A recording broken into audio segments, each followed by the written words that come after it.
আজকে আমি আপনাদের সাথে শেয়ার করব অরেঞ্জ কেক বা কমলালেবুর কেক। কমলালেবুর গন্ধে ভরপুর নরম স্পঞ্জি সফট কেক। শীতকালে বাজারে প্রচুর পরিমাণে ফ্রেশ কমলালেবু পাওয়া যায়, আর সেই ফ্রেশ কমলালেবু দিয়ে সুন্দর স্পঞ্জি কেক বানিয়ে নিতে পারেন বাড়িতে। আর সামনেই তো বড়দিন, আর এই রকম স্পেশাল দিনে আপনারা বাড়িতে বানিয়ে নিতেই পারেন অরেঞ্জ কেক বা কমলালেবুর কেক।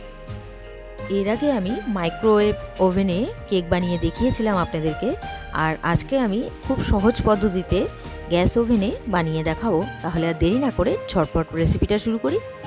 ভিডিওটি সম্পূর্ণ দেখুন ও চ্যানেলটি সাবস্ক্রাইব করে বেল আইকনটি প্রেস করুন, যাতে প্রতিটি ভিডিওর নোটিফিকেশন সবার প্রথমে আপনার কাছে যায়। আমি অরেঞ্জ কেক বা কমলালেবুর কেক বানাবো, সেই জন্য অরেঞ্জ নিয়ে নিয়েছি, মানে কমলালেবু নিয়ে নিয়েছি। এবার কমলালেবুর খোসা আমি গ্রেট করে নিয়েছি, একটু জেস্ট বের করব বলে আমি ঘষে ঘষে জেস্টটা বের করে নিচ্ছি, যাতে দেখতে হবে সাদা অংশটা যাতে বেরিয়ে না যায়, তাহলে কিন্তু তেতো হয়ে যেতে পারে। 1 চামচের মতো আমার লাগবে জেস্ট। আমি কমলালেবুর জেস্টটা বের করছি একটি গ্রেটারের সাহায্যে। খুব সাবধানে বের করতে হবে যাতে সাদা অংশটা না বেরিয়ে যায়।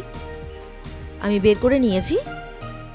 এবার আমি যে দুটো কমলালেবু মানে গ্রেটারে জেস্ট বের করে নিলাম, সেই দুটোই কমলালেবু আমি জুস বের করে নিব। যে কমলালেবু দুটো থেকে আমি জেস্ট বের করে নিয়েছি, সেই কমলালেবু দুটো কেটে আমি জুস বের করে নিচ্ছি।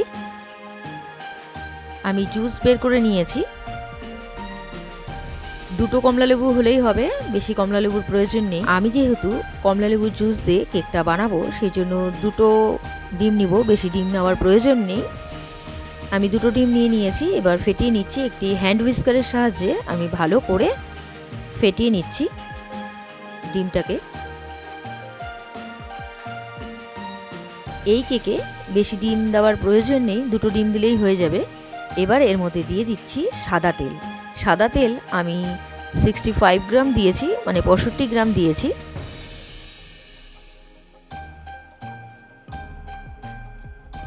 ভালো করে হ্যান্ড হুইস্কারে আমি একটু ঘুরিয়ে নিচ্ছি। এবার আমি এর মধ্যে দিয়ে দিব গুঁড়ো চিনি। চিনি এখানে 80 গ্রাম আছে। চিনি দিয়েও আমি হ্যান্ড হুইস্কারের সাহায্যে একটু ঘুরিয়ে নিচ্ছি। যত বেশি ফেটানো যাবে তত বেশি কেকটা স্পঞ্জি এবং খেতেও ভালো হবে, সফট হবে। হ্যান্ড হুইস্কারের সাহায্যে আমি করে নিচ্ছি। আপনারা চাইলে মিক্সিং জারেও একটু ঘুরিয়ে নিতে পারেন, আর আমি এখানে হ্যান্ড হুইস্কারের সাহায্যে করছি, কিংবা হ্যান্ড ব্লেন্ডারের সাহায্যেও করতে পারেন। এবার এর মধ্যে দিয়ে দিচ্ছি আমি ময়দা আমি এখানে 100 গ্রাম ব্যবহার করব। আমি অল্প অল্প করে ময়দা দিচ্ছি আর একটি স্প্যাচুলার সাহায্যে ঘুরে নিচ্ছি। এখন কিন্তু কোনো রকম হ্যান্ড হুইস্কারের সাহায্যে আমি ঘোরাবো না।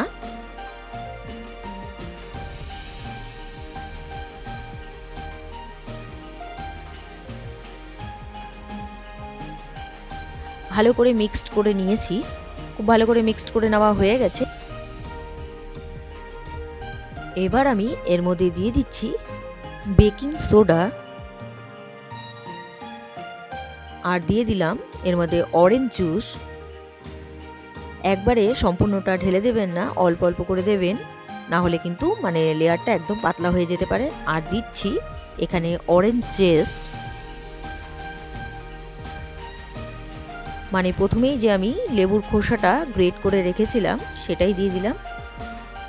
এখানে আমি যেহেতু অরেঞ্জ জেস্ট ব্যবহার করছি, কোনো রকম এসেন্স আমি ব্যবহার করছি না। আপনারা চাইলে কেকটার মধ্যে অরেঞ্জ ফুড কালারটা দিতে পারেন, তাহলে কিন্তু মানে কেকের কালারটা অরেঞ্জ কালার আসবে। আর আমি এর মধ্যে দিয়ে দিচ্ছি ড্রাই ফ্রুট। কিছু ড্রাই ফ্রুট নিয়েছি, সেটাই দিয়ে দিচ্ছি।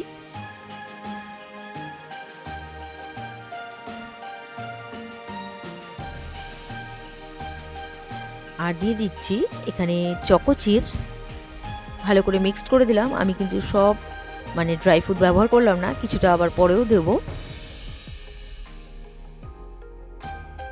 এবার আমি একটি অ্যালুমিনিয়ামের বাটি নিয়ে নিচ্ছি, তার মধ্যে আমি ব্রাশ করে দিচ্ছি সাদা তেল, আর ওপর দিয়ে দিয়ে দিব একটি বাটার পেপার দিয়েও আমি ওপর দিয়ে সাদা তেল ব্রাশ করে নিলাম। কেকের ব্যাটারে কনসিস্টেন্সিটা এরকম হবে, যখন স্প্যাচুলা দিয়ে মানে ব্যাটারটা ওপর থেকে দেবেন, তখন যেন একটি ফিতের মতন পড়ে। এবার আমি যেই বাটিটার মধ্যে কেকটা বসাবো সেই বাটিটা নিয়ে নিয়েছি। এই বাটির মধ্যে আমি কেকের ব্যাটারটা ঢেলে দিচ্ছি।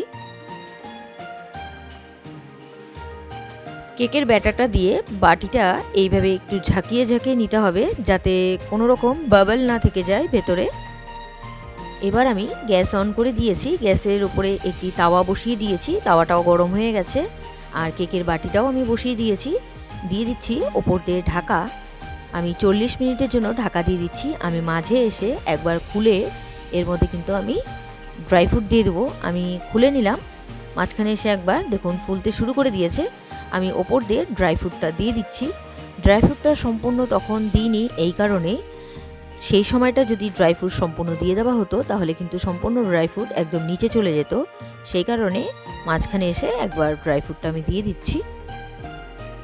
আবার ঢাকা দিয়ে বসিয়ে দিলাম। 40 মিনিট হয়ে গেছে আর কেকটা আমার মনে হচ্ছে তৈরি হয়ে গেছে। আমি একবার চেক করে নিচ্ছি। টুথপিক দিয়ে আপনারা এইভাবে চেক করে নেবেন। আমি একটি টুথপিকের সাহায্যে একটু ডিপ করে আমি ঢুকিয়ে দেখে নিচ্ছি। দেখুন স্মুথলি বেরিয়ে গেল টুথপিকটি, আর কোনো রকম আঠালো পদার্থ লেগে নেই, এর মধ্যে ব্যাটারটা লেগে নেই। আমি নামিয়ে নিয়েছি কেকটা, এবার ঠান্ডা হয়ে গেছে। আমি এবার আপনাদেরকে মানে কেকের বাটি থেকে বের করে দেখাচ্ছি। স্মুথলি বেরিয়ে গেল। এবার বাটার পেপারটা আমি খুলে দিচ্ছি, তারপর আপনাদেরকে দেখাচ্ছি কতটা স্পঞ্জি হয়েছে কেকটা, আর খেতেও কিন্তু অসাধারণ হয়েছে। দেখুন কেকটা সুন্দর স্পঞ্জি এবং সফট হয়েছে। আপনারাও চাইলে এইভাবে বাড়িতে বানিয়ে নিতে পারেন অরেঞ্জ কেক বা কমলালেবুর কেক। রেসিপিটি যদি আপনাদের ভালো লেগে থাকে তাহলে like, comment, share and subscribe করতে ভুলবেন না। বাই।